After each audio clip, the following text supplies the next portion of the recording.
An iPad makes a wonderful option as a portable computer. Between the thin and light design, the battery life, and the cellular support, it's a great tool when you want to get work done on the go. Of course, no self-respecting techie is going to leave the house with just their computer, so I'm going to go over my iPad bag and the accessories that I use to get work done whenever I'm able to work on my iPad away from home. I'll put a link to everything I talk about in the description. If you buy anything from one of those links, I would get a small kickback, which would help support me and the channel and would be greatly appreciated. That being said, everything I go over I bought with my own money over the past 3 or 4 years, so there's no sponsorships, no free products, anything like that. These are all things that have been useful to me as I've been using the iPad as a primary device. Inspired by how thin and light the iPad is, I didn't want to go with a traditional bulky laptop bag. So I went with the Compact EDC Sling by TomTok. It's a small crossbody bag I got in this kind of a light gray and black kind of fabric-y option, although it looks like they come in other colors as well. It has a decent sized front pocket and a small compact back pocket tucked away that I actually just discovered a couple days ago, so I haven't really used it for anything. On the inside, there's a decent amount of pockets in here as well. There's even a dedicated tablet section for something like an 11-inch iPad or smaller if for some reason I wanted to carry 2 iPads with me. To be honest, this bag really isn't anything to write home about. I'm not really the type of person that wants to spend hundreds of dollars on something like a bag. If I'm going to spend a lot of money on a non-essential, it should be on something that brings you joy or something you're passionate about. And a bag is neither of those things for me, so I went relatively cheap. This was about $50 or $60 when I bought it. When it comes to the iPad, my primary is the 13-inch M4 iPad Pro in silver. Now this is the model with the 4 performance cores and 6 efficiency cores, 10-core GPU, and 16 gigabytes of unified memory. So needless to say, this thing is a beast. It handles everything I throw at it without breaking a sweat: 4K video editing, photo editing, music creation, and all the normal things you would do with your laptop every day. This machine does all that with ease. I'm not going to spend a ton of time talking about the iPad, but I will put a link to the M4 iPad Pro review video I did a few months ago if you want to check that out. Needless to say, this is still my favorite computer and I enjoy using it every day. I choose between 2 different keyboard options depending on what I'm going to be doing that day. The first option is probably of no surprise to anyone, and that's the Apple Magic Keyboard case. I'm usually the first one to remind people that you don't have to go with Apple's accessories, and I stand by that. There are some great third-party options like some of the stuff Logitech does that may be a better fit for you. But that being said, if you can swing it, because they are expensive, the Apple accessories generally do provide an overall experience that's hard to beat. The Magic Keyboard is used for days when I'm going to be out and I know I'm going to be doing a lot of writing, like writing a video script or a longer blog post. It also has the benefit, I guess, of also being a case, but that's a tiny bit less important to me. I'm not kidding, one of my favorite keyboards ever is the Logitech Keys to Go version 1. Now, I know this is not the most practical keyboard option. In fact, many of you probably will or do hate this keyboard because of how little key travel it has and the way the covering feels, but I just love how compact and thin this is, and it takes up almost no space in whatever bag I'm using. So obviously I'm not a keyboard snob. The only issue I had with the butterfly keyboard back in the day was that the second generation was a bit loud. I generally just get used to whatever keyboard I'm using without a ton of fuss.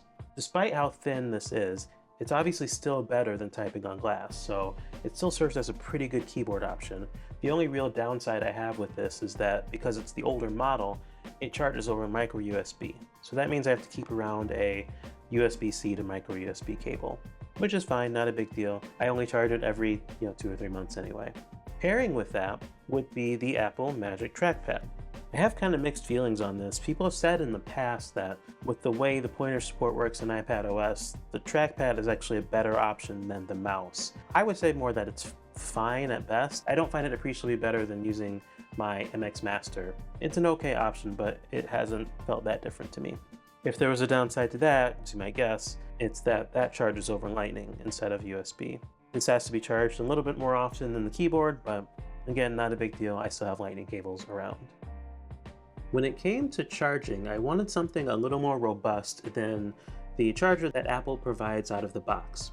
So I picked up the Anker GaN Prime hybrid charger. The hybrid part is in reference to how it works as both a power bank and a wall charger, and that's really the reason I bought it. Seemed like a great idea to have this thing always topping off its internal battery whenever I'm plugging it into the wall. Now, it's likely not the fastest charger you can get, especially at this point. I got this a few years ago, but I like that it's pretty much always charged when I do need to use it as a power bank. It's also the power bank I take with me on vacations or trips that are just for fun, where I don't bring a computer with me. This is paired with an Anker USB cable that supports fast charge, which is of course why you'd want a charger with modern USB ports on it. It comes in a clean white color, and this is another one I bought a few years ago, so I don't remember exactly why I bought it, but I probably would have bought it mostly because it was white. While I always have my AirPod Pros 2 in my pocket, I like to carry a pair of over-ear headphones for better noise canceling when I'm trying to focus. Now, it's been about 10 years since Apple bought Beats, but it seems like some people still kind of look down on the brand. I've had a few Beats headphones over the years, both before and after Apple bought them, and the Beats Studio Pros are definitely one of the more solid pairs of headphones I've owned overall so far. They are a solid pair of over-ear headphones that are honestly looking like an even better option these days compared to something like the AirPods Max with its recent refresh. They support a standard 3.5mm headphone jack and lossless audio over USB. Now the headphones are a bit plasticky, but they're better built than their predecessors, the Beats Studio 3s, which I actually went through a few of those due to cracking. If you've ever had problems like that in the past, not having any of those issues with this particular model. They come with me again if I'm doing a lot of writing, because the over-ear headphones are almost certainly going to have better noise canceling than earbuds like my AirPods. Biggest trade-off here for me has been that the case is a little bulky in a bag this slim. You know, it's not ideal, but it's workable. I use the Crucial X6 SSD for archiving my video work, and I keep that with me in case I want to reference or pull something from an older project. It could also be used for more quickly sharing large files with others over a wire. I have a 1TB iPad, but I still don't want to fill it up with video projects. This drive supports USB 3.2 transfer speeds and has been formatted for APFS, so it works with all of my machines. I got the 2TB model because again I'm working with a lot of video, so I wanted to get a decent amount of space.